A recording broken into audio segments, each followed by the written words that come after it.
The world doesn't need another D&D podcast, but you do. Welcome to Durgans and Dargans. I'm your Dungeon Master, Ben. Joining me today is Matt. Matt, please introduce yourself. Hello, Matt is my name, and I'm playing a Jet, a gnome fighter. Also joining me today is Charles. Hey, I'm Charles, but you can call me Pildus, which is my last name, and I'm playing Runel's surname, PhD, the human wizard. And then, of course, there is Aaron. Aaron here, and I'm playing Darren Buccaneer, the Minotaur Sorcerer. We are a D&D podcast for the whole family. So long as your whole family is into intense, bloody adventures. We take Dungeons and Dragons seriously, but we're not about to teach your 6-year-old any unfortunate vocabulary words. Let's dive right in. At the end of the last episode, you guys escaped from the tavern, made your way back following Malgomere, back past the Stinkstone, and back to the hideout of the Freedom Brigade. You guys turned in for a good night of sleep. You woke late the next morning, maybe early the next afternoon, and you woke to find Katrine, who seems to be taking on the role of the hideout cook, making lunch. There are big thick sandwiches with beef and cheese and good rustic bread. I would like to eat 4 of them. I'm not going to make you roll for that. You just eat 4 sandwiches. And like, she perceived that you were going to need a few, so she made like 3 extra. Nice. And you had enough sandwiches. Did she happen to cut the crust off of any of them? She did not. Do you ask her to specifically? No, I'll just settle. I don't want to draw attention to the fact that that's how I prefer it. Do you take a little stabber out and like slowly cut your crust Amazing, off? yes. I take little stabber, my dagger, and I have a +1, so I want to say I cut the crust off pretty well. Immaculately. Oh yeah, it's cut clean off. You're not wasting any bread. You just kind of cut easily. Well, let's be fair. If you're cutting the crust off, you're wasting bread. just get that hot take out of the way now. If you cut the crust off of your sandwich, you are wasting bread. Them's fighting words. But you know what? Maybe we do have some kids listening to this podcast. Kids, it is okay to eat the crust. It really is. It's tasty. Yeah. It's not as bad as you think. And the old wives' tale is not true. It does not put hair in your chest. I have eaten so many bread crusts, and I am 32 and barely have any hair on my chest. Just kind of putting that out there. Yeah, I will say, though, kids, if you're listening, if you cut your sandwich diagonally, you will grow a mustache. That's not even a wives' tale. That's a proven scientific fact. And if you cut it diagonally, there is, in fact, more sandwich. Well, yeah, I mean, that's just geometry. Kids know that already. Yeah, of course.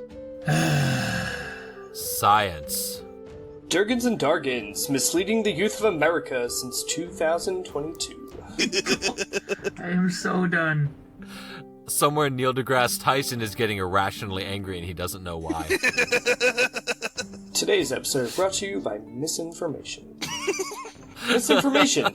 It's not that bad, especially when it's about sandwiches. Back to you, Ben. Careful, guys. We're going to get some kind of tag on Spotify.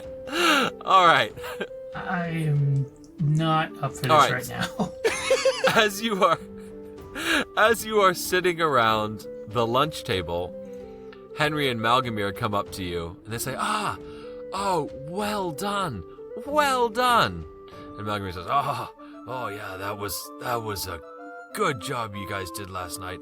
Our spies in the Hautolay family says they are all a buzz with news. Oh, it's been good. It's been good. So here's the next plan. Tonight, you are going to cause a big stir in the whole city because we are going to give you a bucket of combustible paint and we are going to have you paint, I think the young people call it graffiti, all over the walls of the town hall. You should paint 'Malgomere lives, the Hautolays will die' across the outer walls of the town hall in this combustible paint. And we will give you an extra 100 gold each if you manage to get it on all 4 walls. Are you actually asking us to legitimately paint the town red? I mean, it's going to be orange flames. Fair enough. And then once you've painted this graffiti on, we need you to light it on fire and then cause some sort of huge noise that brings people out of their houses to come see your flaming artwork. How does that sound? All right.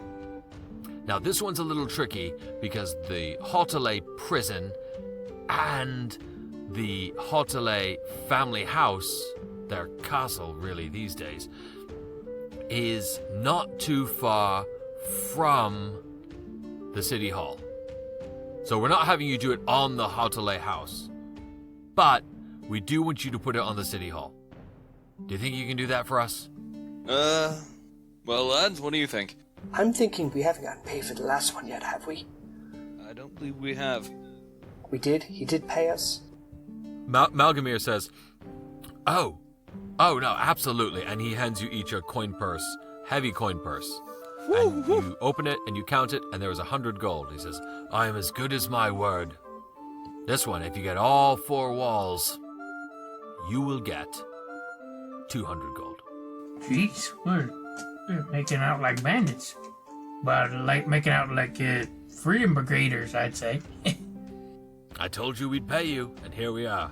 Bruno is very into, I don't know if I've said this in canon yet, but Runel's main driver throughout this entire quest is to just get more funding for his research. And so that's kind of his ambition to make more dollar bills is definitely outweighing any other decision-making influences at this point. So he's definitely in. Especially after getting this bag of 100 gold. That's definitely motivating him to just do this a lot more, because this is pretty great. Okay, good stuff. So, you guys kind of lounge about the hideout for a little while. Jet, maybe you do a little hand-to-hand sparring with some of the folks. Maybe you teach a few of the training guys a new arm lock that you picked up from some illegal underground wrestling. Runel, I'm assuming that you start paging through one of the magical tomes that Malgomere has stashed away in the hideout. He's letting you kind of get a preview of some of the reading you'll be able to do later. Yeah. Specifically, does he have any documents or stuff I can read specifically about the history of the Hautolays? Oh, yeah. You ask him for that. He says, oh, absolutely. I have a book of city history. And let me tell you, yes, it was written by my family. Yes, we didn't like the Hautolays for a long time. Even if taking the bias into consideration, you should see they're terrible people. So here, go ahead. Great. While the rest are reading, I am practicing Mage Hand and Control Flame. Not congruently, but like one after the other. Of like just practicing holding what I can with Mage Hand and practicing like moving lanterns around with Control Flame. Well, moving like the fire from lanterns around with Control Flame. Okay, given that, I will say that the first time no, we're not gonna make it a specific mechanic. Award yourself a point of inspiration for that. Okay. So that you can use at a later time, potentially with Mage Hand or Control Flame. Good thinking ahead. Well, we said we had to paint the town, and we're doing this at night, but my brain immediately thought, all right, we're going to need cover. Okay. All right. You spend your day preparing in various ways, and then when evening strikes again, and the sky is once again painted, Malcolmus takes you up through the outhouse again and out into the city. He seems to know intimately what the guard patrols are because you barely see them on the way to that big town square that you recognize from when you emerged from the prison. It is just about fully dark by the time he brings you to a large stack of crates in an alley that looks into the town square, and he says, I think I'll stay here for now then. I will be here. Come back down this alley when you want to escape, and I'll lead you back. But it's time for you guys to do your thing. I'll be honest, I'm looking forward to it. We'll figure it out. All right, let's go. So, how are we going to approach this? So you weren't able to carry like a ladder or anything with you. You have, you're each carrying, like a medium-sized pot of this flammable paint. How much the pot weigh? The pot weighs like 5 pounds. Paint is pretty heavy. Nice. But each of you has, you're not painting the whole wall. You're just painting words. So each of you has a pot of this. So each of you could, either separately or together, do some painting. The idea is to make it visible, so it can't just be like quite on ground level. It should at least be like eye level or. What are the surroundings? What are the surroundings within about 30 feet of the town hall? So in front of the town hall, in front of the big double doors, there is a giant open square. And you notice that every few minutes, maybe every 10, 15 minutes, a guard patrol with a torch passes through, stops at the front door, and then passes on. Just as you know, this is flammable paint. It is practically invisible until it's lit on fire. The gate around the place, or the? So there's not a gate around the place. It's just a big building. Okay. It looks a little bit like a cathedral. There's big double doors in front of it. There's the front wall. Around behind it, it's actually a little bit. It's not concealed, but it leads to like a roadway behind it. So if you're gonna make the paint visible on the backside of it, it's gonna need to be fairly high on the building, because there's some shorter buildings that are behind it, and then on either side there is wide roadways and various buildings and a few walls that are surrounding estates that belong to the other nobles who are still some remaining in the city. How wide are the roads, and how far away is the wall from? How far away are the walls? So the wall, it's a good 30 yards from the town hall to the walls on either side. It's only like, I want to say like 20 feet from the back of the town hall to the buildings that are up behind it. It looks like some like high-end shops back there, and then in front of it, it leads into the town square. All right, I can take the front of the building and one of the sides, and I might need help with the front. But if the two of you could get the other sides, I have a plan. Sorry, I gotta think if I want to say this in character or not. I can cast Unseen Servant as a ritual, and I think that could help us out quite a bit. How long does that take? 10 minutes. I don't know if we have 10 minutes. Oh, you're hidden away right now. You have 10 minutes. So if we could cast this, then he could take one of the sides, because I have a plan for the front, using Mage Hand. Since, there's the guard there, I was thinking of having Mage Hand lift the pot onto the wall, and then taking care of everything high above the main door, and being careful not to drip anything on the guard's head. But if I could just find some spot out in the front to kind of appear to be dozing while I focused on Mage Hand and focused on writing out the words, I could probably discreetly paint the front if you guys could get the sides. Right, well, I got rope. I could throw the rope up there, try to climb up and paint it by hand. One of the sides or the front? Whatever you're not doing. Okay, I'll take the front, and then that might be best for either the side or the back, since there's not really a guard there most times. How about you, Reno? Like I said, I'm going to cast Unseen Servant, and I'm going to send him out to do my painting. Whichever wall you think, probably one of the sides, I would guess.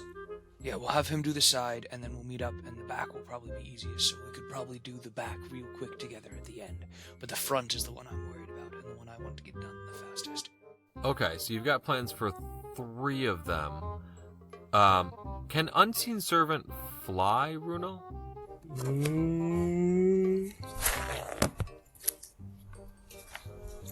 I don't think so.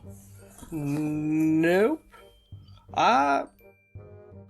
Well, it says, I'll just read the first paragraph. It says that this spell creates an invisible, mindless, shapeless, medium force that performs simple tasks at your command until it ends. It springs into existence in an unoccupied space on the ground. Mm-hmm. My inclination is that it is not physical, and therefore probably not bound by the laws of gravity.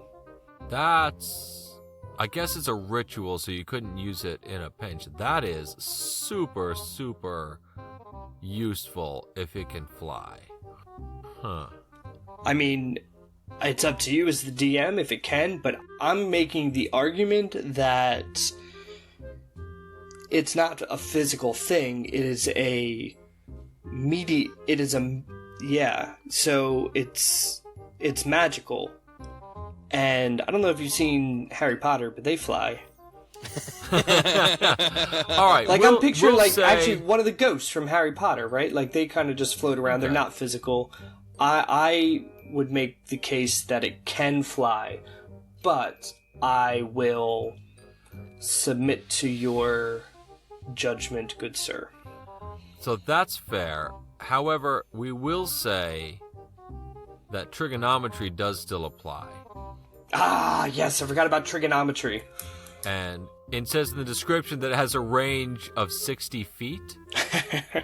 So you have to... That 60 feet is the hypotenuse of this right triangle. Fair enough. Between you, the corners being you, the servant. How high on the wall? He would have to go, I want to say 10, 12 feet up.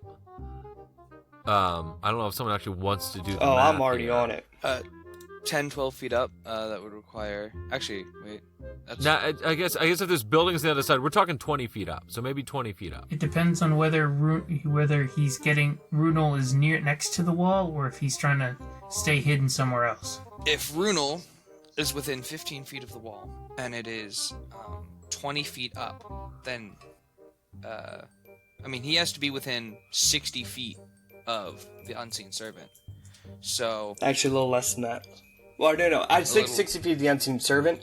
I gotta be, roughly, Well, it says the range is 60 feet. Right, but that's where I'm talking about how far away from the wall am I gonna have to be. Oh, well, from the wall, if the hypotenuse is 60 feet, then... Square root of 3,200, go 56 feet I gotta be away from the wall. 56.5685 feet. Okay. So you've got to be that close. So that would actually put you against the wall of the building opposite. What you do see when you examine the area in between the wall of the next building over and the wall of the town hall is you see that there are some booths set up from the day's sales. Semi-permanent booths built of wood. There's nothing in them right now, but there are several of them along that street. And there are along both sides of the town hall. And there are some other booths set up for trading and sales and things like that all throughout Besides the city square. the gate and the doorman, the door guard, is there benches out front of the city hall? Or a fountain or something? There's a fountain. Okay. There's a fountain. And I'm assuming it's more than 30 feet away.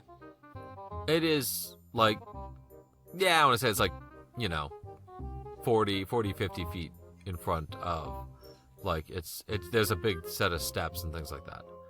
There's steps leading up into the town hall. Oh, the steps leading up. Yeah. And the guard is on the steps.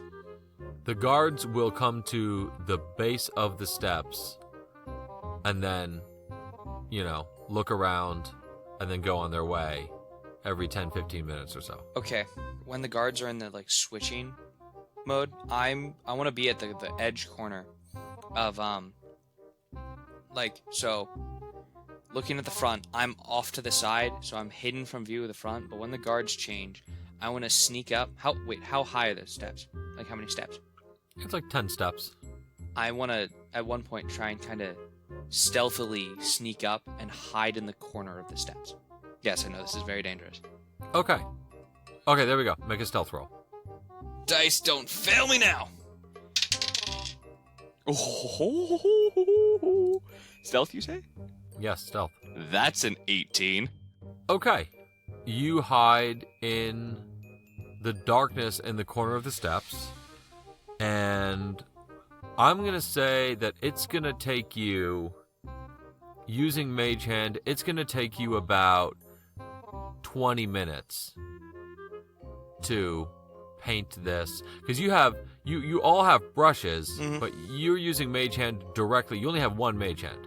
So you are having to, like, spill the paint in the shape of the letters. Oh, no, I was thinking I had Mage Hand lift the paintbrush and the bucket, because it can lift up to 10 pounds, put the bucket on the top of the wall. Yeah, but it's only one thing at a time, right? Yeah, so I had to put the bucket on the top of the wall, and then take the brush, and it would go, dip it up top, paint it on the wall, and go back when it needed more paint. Okay. That was the system I had, which is why I was trying to be careful. Like, that was the system I was thinking of, and, like, he got very, very slow paintbrushes, so it took him a little while when it got over the guard's head, because he was like, I can't let them see anything drip. Okay, I like that. We'll come back to that in just a minute. Jet, what are we doing to set this up?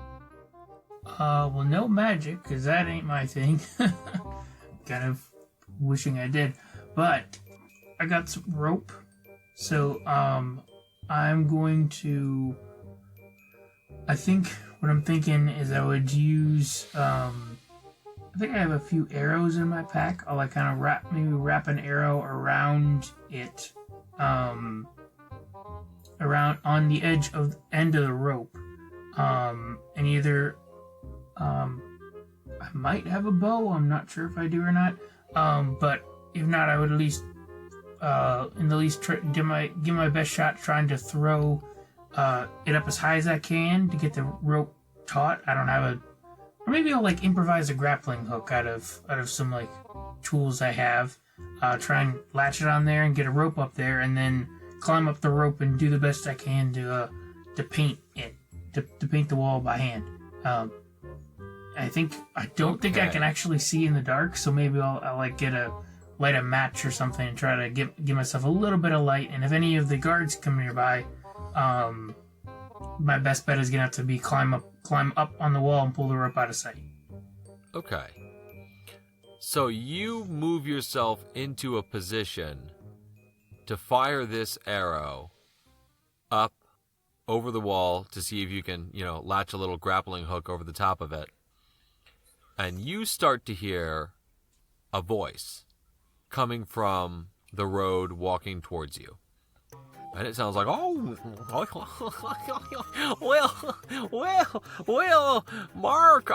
oh gosh, you're so funny, Mark, oh boy, oh, you tell me another one there. Oh, hi, Mark. And the voice stops for a minute. And he goes, oh, that's a great one. Oh, good story. What a great story of human behavior. I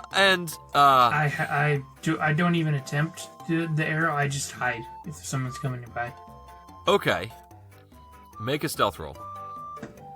Oh, okay. That's 21. Okay. You hear this crazy guy say, this is, well, maybe it's time to turn in, I don't know, and you see a crazed looking man in the darkness. There's like a half moon out tonight, maybe a crescent moon. There's not a whole ton of light, but you see a person with hair sticking out in all directions and a hat that looks like maybe it started out its life as a chamber pot, and his clothes clearly hung in tatters, and you can see that even in the darkness, and his feet slap on the ground because they're bare, and he curls himself up in the booth next to you and says, "Well, good night, Mark." And he goes to sleep. All right. I was going to be a whole encounter, but you just rolled so well on your stealth that I couldn't do anything with it. All right. Well, there's now someone nearby that if I make noise, he's gonna wake up. So, good to be aware of. Okay, before we get back to your arrow roll, Runel, what are we doing? At this point, Runel has already cast Unseen Servant, and he instructs him to go paint up on the wall. What we were given specific words we're supposed to paint. Malgomere lives, Hautolay dies. What was it? Something like that. Hautolay must Yes, Hautolay must die. Pretty much that. Exactly that. Yeah. The Hautolays will die. Malgomere lives, the Hautolays will die. Yeah. Yeah, Runel tells him to paint exactly that.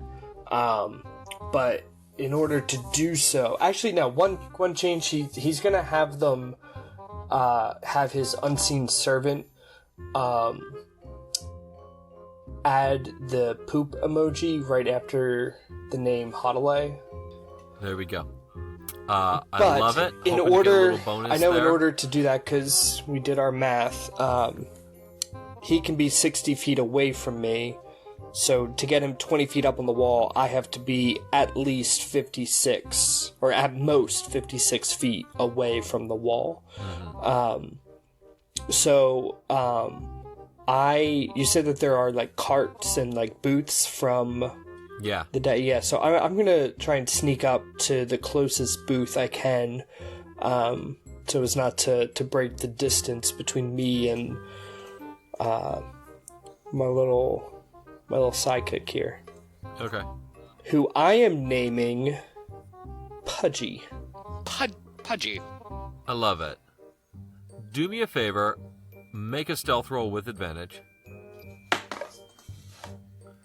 It's a 17 plus 0, 17. Okay. You managed to make it into concealment underneath one of the booths that's only like 15 feet away from the wall of the town hall. Nice. All right. So, going back to Darren, you are concealed. You use Mage Hand to lift the brush and to lift the pot with the brush stacked on top of it up to the top of the wall, and you start painting. Do me a favor, make a ranged spell attack. All right, so that's just a spell roll plus my spell attack bonus. Yes. 13. You get through the first half of the painting just fine, and it looks like the guards are coming back, so you take a pause. All right, Jet. Yes. Crazy Beggar is now sleeping. What are we doing? Okay. I think I have a bow, so I'm going to string the arrow, and the arrow is he lives Jet like does scrounges for stuff, so his arrows are really just a table leg that's been sharpened. I love it. Strings the sharpened table leg, and then tries to fire it towards the top of the wall to see if it can make purchase on anything. All right, make a ranged attack. Okay. Oh boy. That's 10. The arrow clatters downward on the ground, and Crazy Beggar snores, rolls over again, and just goes back to sleep. He rolled very poorly in his perception. All right, Runel. Your Unseen Servant is starting to paint the wall. He's doing a great job. You can't quite see it yet because, again, the paint doesn't work until it's lit up. However, you feel a surprising, warm, fuzzy feeling next to you. And you look down, and you start to hear the purring of a cat. And the cat is taking a real shining to you. He is rubbing up against you, and he's flicking his tail, and he flicks his tail right under your nose. Please make a Constitution saving throw to see if you can hold in the sneeze. 8 + 1 is a 9. You sneeze. It's not the loudest thing in the world, but you sneeze. And the guards walking by in the town square. What did you roll I again? rolled a 9. The guards walking by in the town square think they hear a sound, and they start to investigate. You try to make yourself very small in that booth. Do me a favor, roll stealth for me. Another 9. They're starting to come closer. They're starting to really start to look into the booths. You think they're going to discover you. What are you going to do? I cast Charm Person. Okay.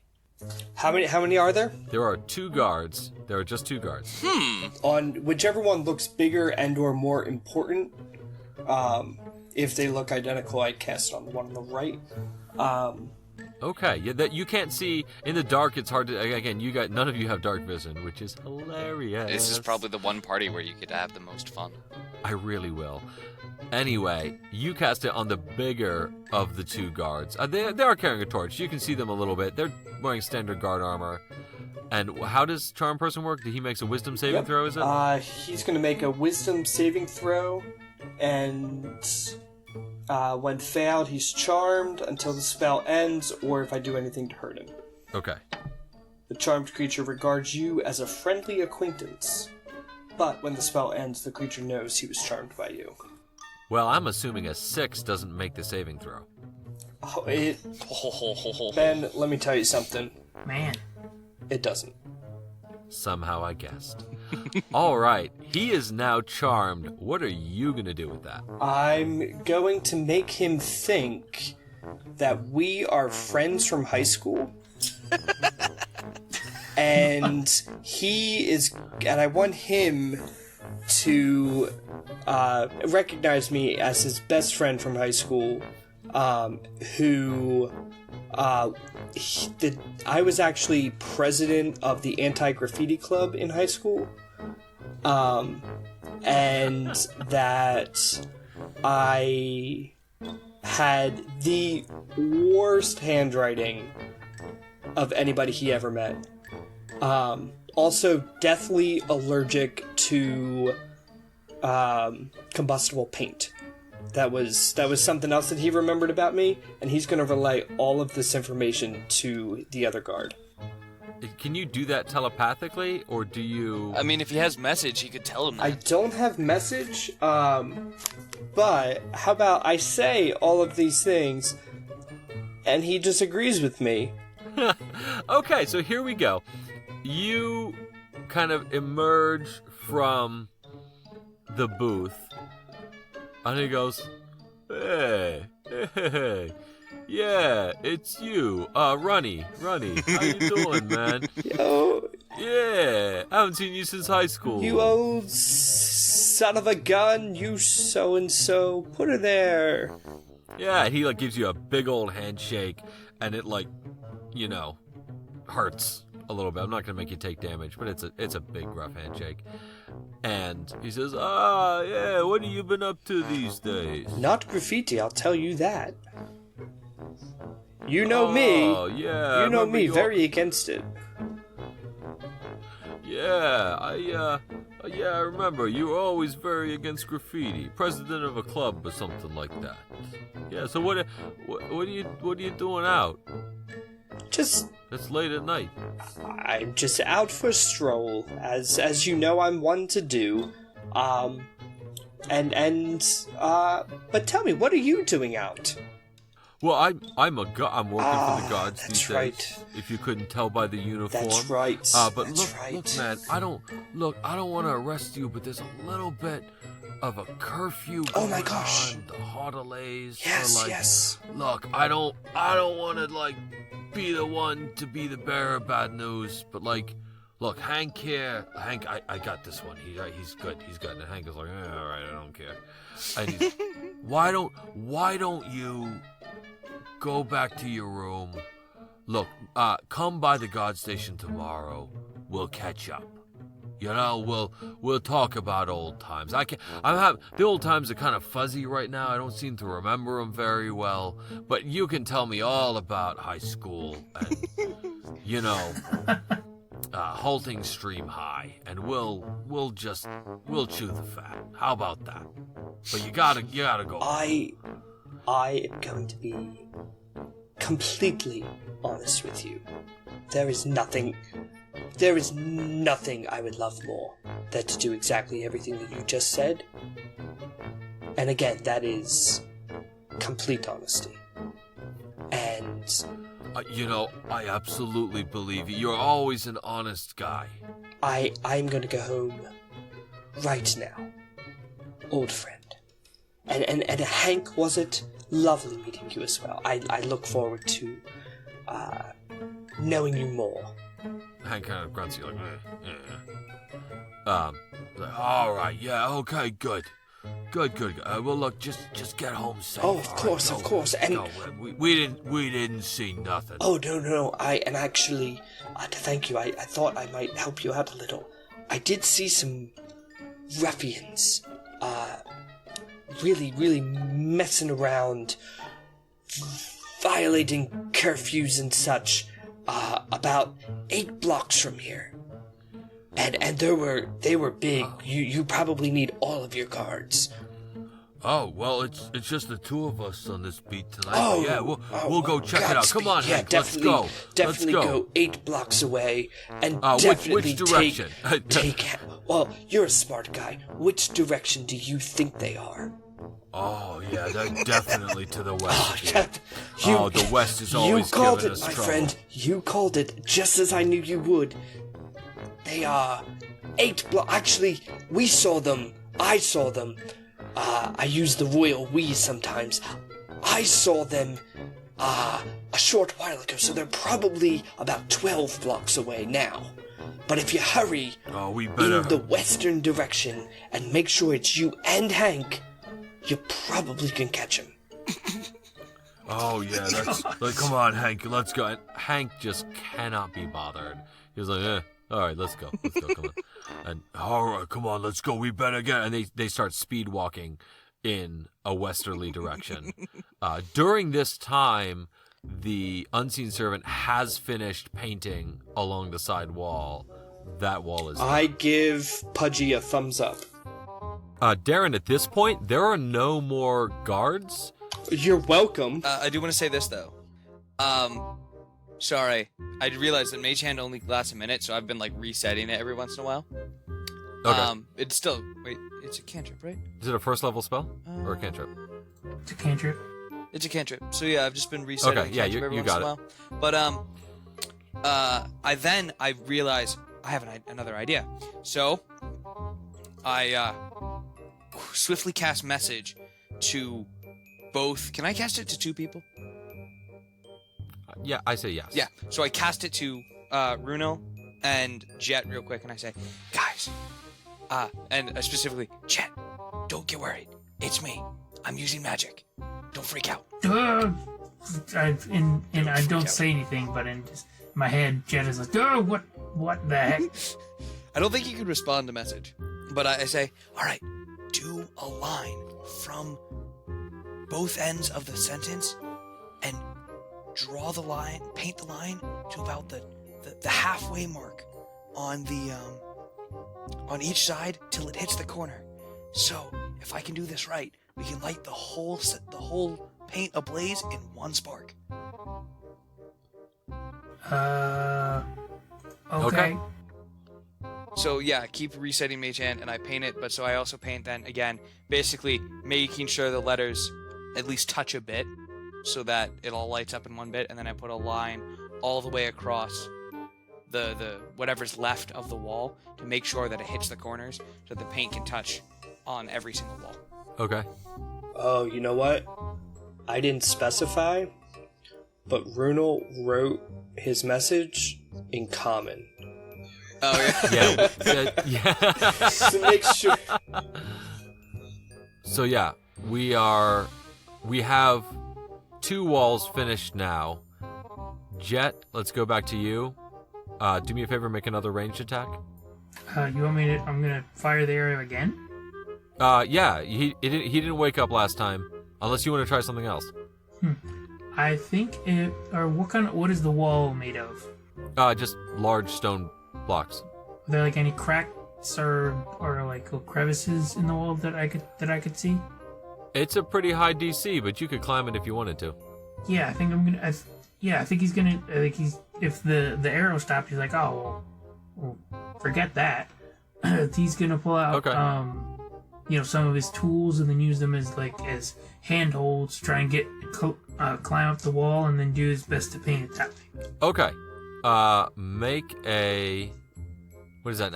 Climbing's an acrobatics. Make an acrobatics check.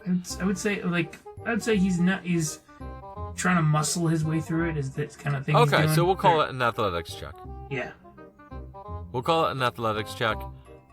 We'll say you climb to the top, tie your rope, and then you can belay from there. Based on the rope, right? Yes, if you make it to the top. So do me a favor, make an athletics check. Oh boy. Well, it is pitch black dark out, and he is not doing so well because that my slip on something like that's an 8. Okay, you make it a good 10 feet up, and then you slip, and then you fall. Do 2 things for me. The first thing you're gonna do is take 4 falling damage. Oof. And the second thing you're gonna do is make a Constitution saving throw. Why? Because you need to not cry out. Okay. Oh man, jeez, no, that's not great. 13? You go, ugh. Not too loud. The guards who just ran off, they don't hear you, but... Ooh. You hear Crazy Beggar, that sounded like someone. Mark, that sounded like someone in pain. Let's go. Let's go take a look. And he starts kind of crawling his way towards you. You have a bit of a strained ankle. You can still use it, but it's sore right now. And he comes over to you, apparently seeing just fine in the night, and goes, "What's your name, friend? And can I help?" I say, I just be quiet, and I cover my hand over his mouth, try and silence him. He's a 5'8" human being.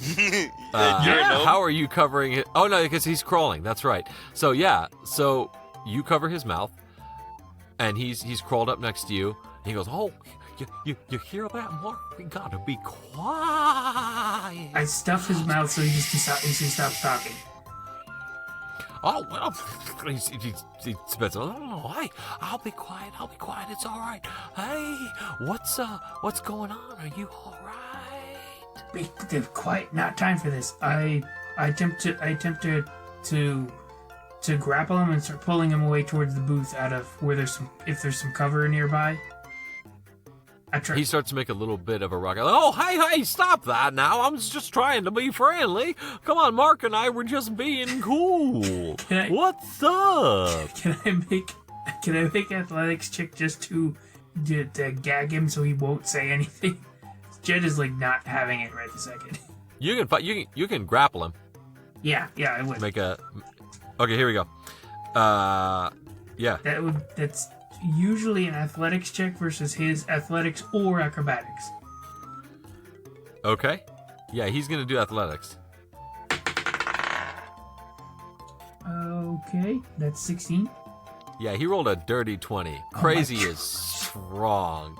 And he goes, "Oh, hey now, I don't much cotton to that." Hey, Mark, I don't think we're very welcome here with this young man. We might have to not be as helpful as we were intending to be. Oh boy. No, look, young feller, I'll give you one more chance to be polite. I'm kind of amazed that this guy's voice has gone from Goofy to Jerry Seinfeld in about 3 sentences. Mm-hmm. Hey, Mark, what's up with that? Hey, he's crazy. Oh. He's crazy, what can I say? Then Jet will be like, okay, fine. It's just be quiet. I'm trying to do something here, and I need not to track the guards here. All right, I said I'd be quiet. Well, they don't let me sleep on the street anymore anyway, so what do I care for them? Yeah, well, look, Ed, appreciate the help. Glad you're here. I'll pay you for a drink later if you want. If you just be quiet. Well, I like that. So what are we doing? What's the plan? Well, look, I'm trying to put a message on this wall with this bucket of paint, and I point towards my hand. Oh yeah, a little graffiti. Well, I've done a little graffiti in my time too. Well, you can't get very tall. You can't get very high up the wall being not as tall as you are. How's about this? Thanks. If you give me 35 million bajillion grains of salt, I'll let you stand on my shoulders. How's 20 gold? Well, you've talked me into it, but I'm gonna have to insist on 1 gold. I like his ability to count. All right. I'm sure you definitely know your numbers better than me, and I just grab a handful, probably around like 25 gold, but I'm not paying attention. I just shove it in his hands. He definitely just insisted on 1 gold. I know, but Jet doesn't care. He just gives He said, him. well, let me tell you right here. Oh, that's a pretty penny. Or a pretty gold piece. All right there, fella, we'll work with you. And he, with his crazy person strength, picks you up handily, sets you on his shoulders in like a shoulder ride style, and lets you paint the wall. All right. With the guards being nowhere in sight, it works. All right, so you've got 3 walls painted. What's next? Well, while we're doing that, I'll make sure that we make sure I link it to The rest of the... Darren, the other 2. Well, we haven't done the back yet, so... Yeah, I move over to... Since I finished relatively close to the start, I move over to Raynell's side, because me being who I am, and noticing that, Jet seems to have some kind of criminal backstory, I'm like, yeah, he's probably got a handle on this graffiti thing. I'm gonna help the college student who's probably never done this before. Little do you know that Runel killed it. Meanwhile, we got Jet convincing Tommy Wiseau. Oh, hi, Mark. Oh, hi, Mark. Ha ha ha. What a good story. Okay, all right. So who's got the back wall if we're gonna do that? Well, I'm heading over there, and then I'm gonna be like, "Ooh, right now, you're done. Do you think we should head to the back now, or should we go over to Jet's side and see if he needs any more help? I don't think he should, so I suggest we head to the back. No, he's probably fine. Let's go to the back wall now. Okay, great idea. I bring Pudgy with me. Pudgy? That's my unseen servant, is Pudgy. All right. Do me a favor. Darren and Runel both make stealth checks, please. Oh, dear. That's a 4. Woo! 15! And I would say, just because I know a 4 is probably not the best roll, Runel does not care about being stealthy at this point. Because he knows he just sent away all the guards. approximately 12 blocks west of here. Hank's gone. He knows Hank is gone. So he is not in his stealth mode at all. Okay, Alright. so Runel, not in his stealth mode, trips over a bucket that was lying He's actually on the ground, sends it clattering He's actually along also the humming floor. loudly that song that's been stuck in his head since the last episode, Oh, yes, he has. as we all have. You know what? Do me a favor. Roll performance. You didn't make me roll last week, which I'm still blown away about. Yeah, man, I really should have. That's a 14. And in the timeline of everything, that was technically 2 weeks ago, because I think we're going to be publishing Listen, this man, every it 2 was weeks. half an hour ago. Nobody knows. We're not going to question the timeline. Don't look at the man behind the curtain. We've got to get back to 1955. Great Scott! All right, say that roll again. That was a 14. Okay, so here's what happens. You send the bucket clattering along the street. Someone opens up a window to their second story, kind of like. So the, do I I said just there's like a bunch of hide shops. in the dark? Like I Yeah, they don't see you. Okay, cool. You are out back of the town hall now. There were some more permanent stores and shops out behind it. Some of this high-end stuff. Someone kind of opens their back door, looks out, looks straight at you, Runo, but then hears your loud humming / half singing, and they're like, and they kind of like stage whisper down to you, "Oh, I didn't see nothing," and they close the window again. And you think maybe, just maybe, this song that may or may not have been spreading like wildfire through the city, maybe they're not a huge fan of the Hautolays either. Who knows? But whatever they did see, it wasn't you. Not according to them. So you are out back of the building, able to work your graffiti. And honestly, for the sake of time and continuity, we'll say you do it.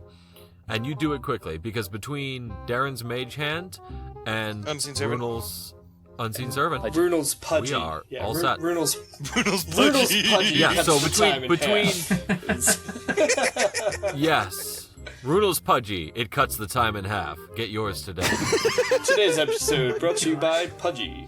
Pudgy will cut your time in half. Anyway, we've got all four walls. What is this building that we're painting? It's the town hall. Okay, can City Hall, So is there a guard out front anymore, or was that No. okay? Is there a lantern or a torch anywhere near the side of the building? There's a couple of lanterns that are not quite lit but smoldering outside of the like tiny little guttural flames. You guys are about to make your way away from it. Jet, you need to you finished your work at this point, and gosh, what did I name this guy? Crazy something. Rookman. Old man Rookman. Rookman. Oh yeah, I'm old man Rookman. Well, it's been a pleasure working with you. Do you mind if I follow you home now?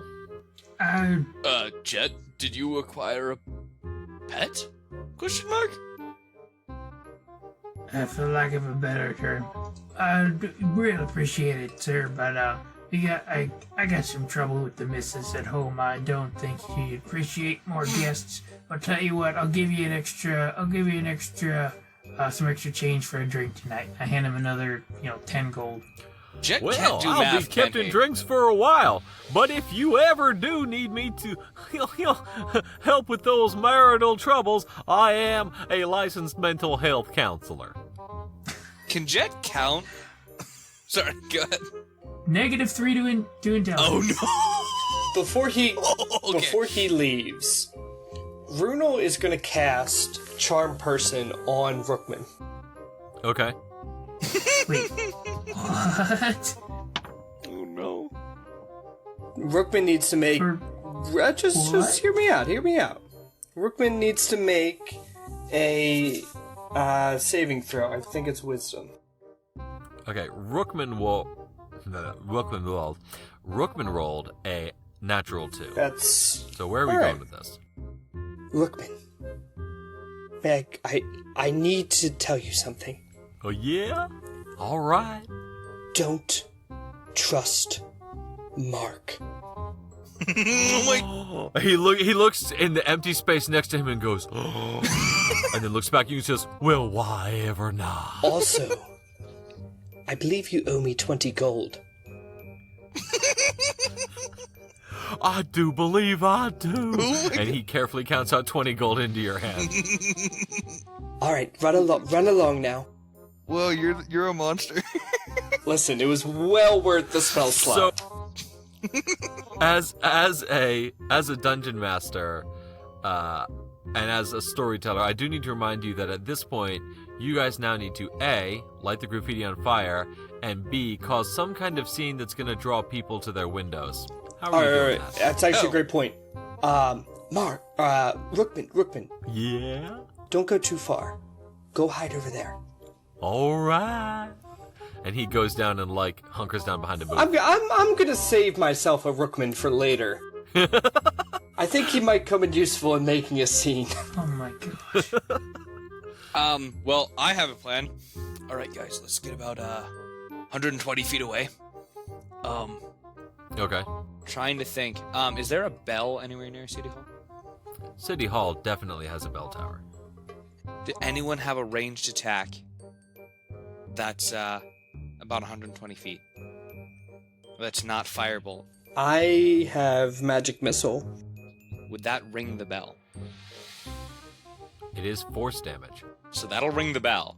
I can throw a firebolt at the what's it called, and you could throw 2 magic missiles in succession to ring the bell twice. I'll do you one better. I can throw 3. He has to throw 3. Oh, so can he time them slightly? Sure. So it'd be I throw the firebolt, and then simultaneously he throws the first magic missile, goes gong, and so as everything starts lighting ablaze, the second one goes off just to make sure that people wake up. And then as soon as after the first bell goes off, then I'll go over to Rookman and try to convince him to make a Hoot and ruckus. holler? And To hoot and holler? we'll just start yelling. Oh, you don't need to convince him. He's charmed. Oh, right. Ooh. So, you two start hooting and hollering and yelling fire and whatnot. Oh, wait. I wish I didn't look this up. Magic missile. The description of magic missile. You create 3 glowing darts of magical force. Each dart hits a creature of your choice you can see within range. The darts all strike simultaneously, and you can direct them at one creature or several. Okay, then. So just have them hit the bell and you can cast... It's a cantrip, right? No. As a dungeon master, I don't require that it be a creature. Oh, it wasn't the word creature that we were getting tripped up on. It was the It's simultaneously. simultaneous, yeah. Well, I mean, if you hit it with 3 at a time, it would probably set it off ringing. Yeah, I mean, if I know anything about bells, that'll make it ring 3 times as loud, right? Exactly. We'll say that. So yeah, I'll throw a firebolt cantrip, and you There we go. Simultaneously throw a magic missile, and as it's traveling, once it starts getting ablaze, Jet, or once the blaze has begun, Jet, I want you to start get your pal here to start yelling. Don't have to tell me twice. Get him to yell at Mark. Yeah, Rookman. Whatever you say something to Mark, whether you love him or hate him, whatever, just swing him a sweet song. All right. On your mark. 3, 2, 1, go! And then I lob the firebolt like a beautiful softball, just 120 feet magically, because I'm super strong and it's got no weight to it because it's magic. So I throw it and lob it perfectly. Or well, actually, should I roll to attack? Nah, we'll say that you can hit the broadside of a town hall. Fair enough. But yeah, so no, I lob it, and magic missile probably goes a little bit faster than it, but yeah, throw it, and then... Yeah. Well, Bruno, what does the scene look Bruno casts Magic Missile and shouts, "This one's for the belle of the ball!" And then, as I throw it, I'll yell, because they asked us to, for Malgomere! And like this booming Minotaur voice just, for Malgomere! And just lob the sucker. Upon hearing that, Bruno... The bell rings. Yeah, Bruno remembers his instructions and goes, "That's who I meant. I forgot that was my job." Might The not be bell best All rings hail out Malgomere, the loud belle of and the clear. ball. As he's known across the lands. Oh, we're gonna start the worst rumors about this dude. The bell rings out loud and clear all throughout the city. It is ear-splitting to you guys who are standing by it. You have no doubt that almost all the city can hear this bell, and the letters are burning bright. Your calligraphy was on point, and there it says, "Malgomere lives, the Hautolays will How's that die." poop emoji look? It looks pretty stinky. And as all of this happens, Old Man Rookman goes, "Well, Mark! Well, look at all that up there. Why didn't you tell me this was happening? You knew about this. I know you did." And he gets into a fierce argument with someone that you cannot see and goes charging off down across the town square and down another alley, and he disappears. But as he goes, you see him bang on a door or two, being like, "Hey folks, Mark is a jerk." So he made a bit of a scene. Oof. All right, as all of this happens, Malcolmus comes up from behind you and says, "All right, gents, I think it's time we got out of here." He leads you quickly back to the hideout, avoiding any guards that you might have seen, but it's not too hard to do since they are looking at the bright fiery letters and racing towards Town Hall. You get back to the hideout, and your mission is done. You Nice. turn in for a good night's rest. And that's where we're going to end episode 3.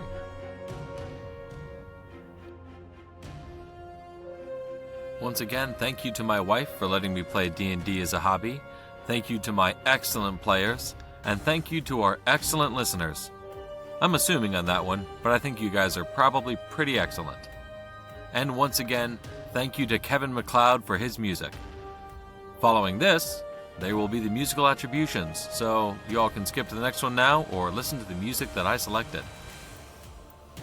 The following tracks were used with permission of a free license through Incompetech Film Music. All music was composed by Kevin MacLeod. Here are the titles in order of appearance: Attack of the Mole Men, Village Consort, Scheming Weasel, Jaunty Gumption, Hidden Agenda, Final Battle of the Dark Wizards. That one's a mouthful. Anyway, thank you again to Kevin MacLeod and Incompetech Music.